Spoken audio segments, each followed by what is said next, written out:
First of all, I just want to say thank you for your patience. It has been quite a long time since part 2 of this series has come to fruition. I now have like such longer hair. I'm living in Texas now. I'm using Procreate instead of Adobe Draw. But the premise of the video is still the same. I asked you to send me some photos, and with those photos, I'm gonna draw on them and then email them back out while making this video on how I draw on the photos. So I'm not saying that my editing or my doodling is making these photos better. I'm simply just adding my twist onto the photos, and I hope you enjoy. Last time I did this, I did about 7 or 8 photos, I think, but now we're doing 12. I received over 80 emails with photo submissions, which was terrific, and it makes it pretty hard to choose because I want to draw on every single photo. I don't want anyone to be left out, so this is why I'm doing a little bit more. I'm doing 12 photos this time, but it's gonna be good, so we might as well just get into it. Okay, for the first photo, Jairus sent in this photo, and I apologize if I'm saying your name incorrectly. I'm pretty sure that's how you say it. I don't know how else you would say it, but it's a picture of him walking down some steps, which doesn't seem like, nothing crazy is happening, but what I see is that Jairus is obviously by himself, and also the railing and the steps and the building behind him can offer some kind of opportunity for me to doodle. And so I'm just gonna show you what I did. So I had some fun with like this glowing pen in Procreate, and honestly I stumbled around different colors to try to see what would work or not, and I landed on this purple blue color, and then I was pretty happy with it, but I feel like it could do a little bit more, and so I went in with like the white glow pen and made doodles around the doodles I already had, and so gave it another cool effect. But overall, very stoked with how this came out. Jairus, thank you for submitting your photo. I appreciate you. On to photo 2. The next photo was submitted by Nick, and I might have been biased. My name's Nick, and Nick submitted a photo, maybe got some brownie points. I'm just kidding, but I wanted to show some, a little bit of contrast. So Jairus, the previous photo, such high quality and everything, and purposely taken. He probably did a photo shoot and got that photo. But with this photo, it looks like Nick's just like a little candid moment, maybe hanging out with some friends. And so I wanted to work with a photo that maybe wasn't necessarily like, premeditated and kind of maybe just a spur of the moment. And so this is what I did to Nick's photo.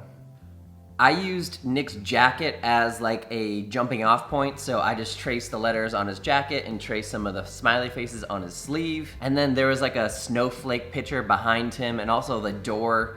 And so basically I just had fun outlining some different shapes and kind of bring the whole room alive. And then I went with like my classic, wrap around and, deleting or erasing one of the sides of the line to make it look like it was wrapping around Nick. And again, I used another color and actually another pen to go around the doodle to give it that other, effect as well, just like I did with the first photo.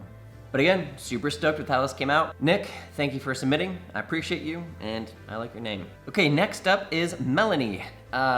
Melanie sent over a couple photos, and this obviously was one of them. And one thing that drew my eye was the flowers. Basically, I just go off my gut. If I see something in the photo that I'd be like, oh, that could work for me to doodle on, I just go ahead and like do that first idea. And most of the time, that's just like what I end up doing. And so I wanted to work with the flowers, but also I knew the background was a little just bland, which there's nothing wrong with that. So I basically made a doodle background and then went ahead and messed with the flowers and stuff. And again, using that glow pen really brings some life to the photo. And as you can imagine, I am also pumped with how this came out.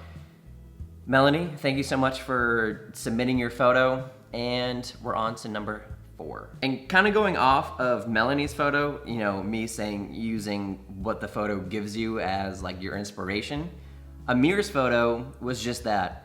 There's nothing too crazy about this photo, just someone holding an umbrella. I noticed there was little people or little girls on the umbrella itself, and so I thought it'd be cool to use that as my inspiration and basically make the umbrella come to life. And yeah, the final product is something that I really like, and as you can see, zooming in, I outlined all the words, I outlined some of the lines on the little people on the umbrella, and then simply outlined a shoulder and like the crease in the shirt.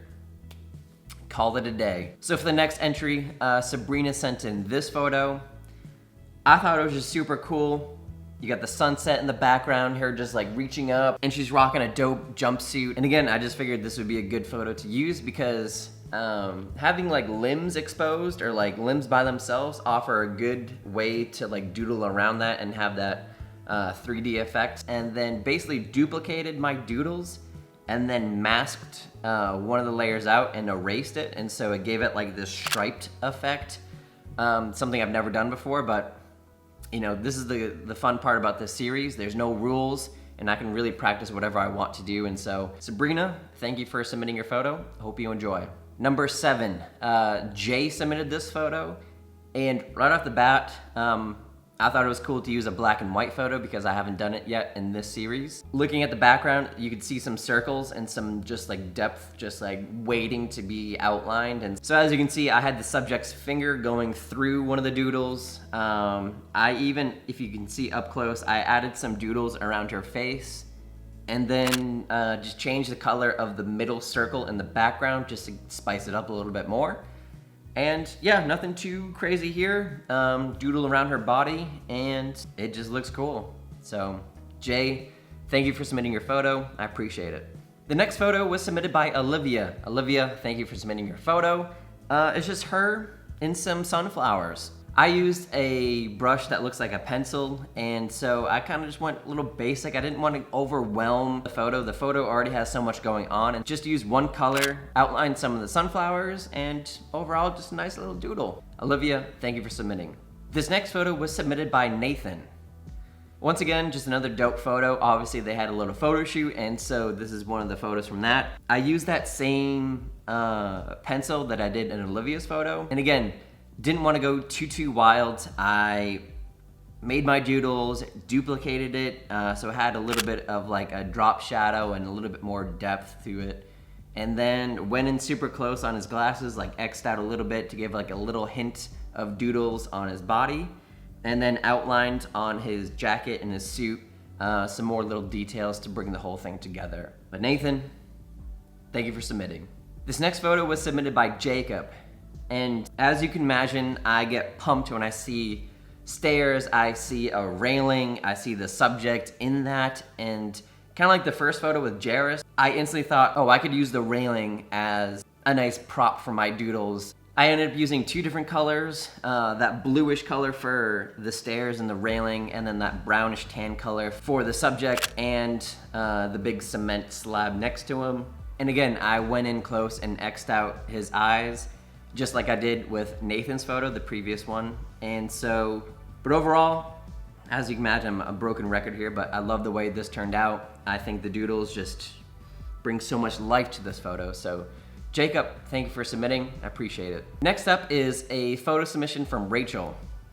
My first thought right off the bat is like, oh, I could probably incorporate the ship behind her and maybe even the mountains, but there's just so many different parts and the railing and everything that there's a lot of things I could use for my doodles.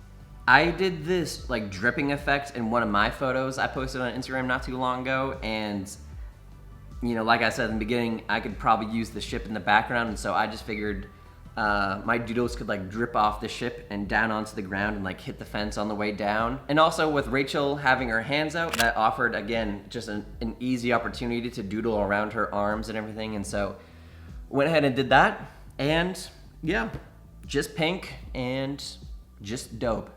Thank you, Rachel, for submitting. We're on to our last photo. Okay, the last photo was submitted by Sammy. And just the overall aesthetic of this photo was just so dope, I couldn't say no to doodle on this. And I didn't really have a set plan because it's not like Rachel's photo where there's like a ship in the background or there's no stairs or railings. There's nothing too prominent in this photo. So I just wanted to highlight Sammy. And as you can see, I used that pencil brush and also the glowing brush, both to give just different feels to the photo. I outlined her phone, outlined like the little openings in the soda cans in her hair, and then also the little Harley Davidson motor sign on her shirt, highlighted that. And so yeah, Sammy, thank you for submitting your photo. I hope you enjoy this doodled version. But with that being said, if you liked this video, please let me know. I'd be happy to do a part 3. You know, maybe it won't be a whole year before like I make part 3, but if you like this video, then yeah, I'm down to do it some more. It's fun and a good way to engage with the audience and everything. And so thank y'all for watching, and I'll be back soon. Peace.